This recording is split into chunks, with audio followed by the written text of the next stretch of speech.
Sicily che vede il supporto anche della regione. L'obiettivo è far conoscere l'isola nel mondo. Servizio di Elena Sorgi.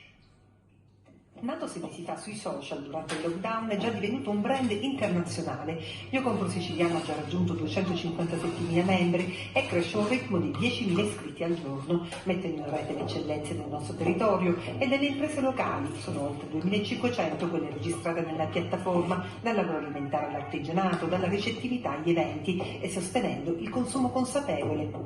Un marketplace del Made in Sicily a cui a breve si affiancherà il portale del turismo, la casa del turista, con un unico obiettivo: promuovere la Sicilia nel mondo. Noi oggi abbiamo avuto anche il collegamento durante la presentazione di questo protocollo con la Cina, con l'Australia, con gli Stati Uniti e col Canada e con la Russia, quindi comunque paesi chiave del mercato internazionale. A Palazzo Comitini stamane la firma del protocollo d'intesa con l'assessorato regionale all'agricoltura per supportare il marchio QS qualità sicura della regione con azioni di co-marketing.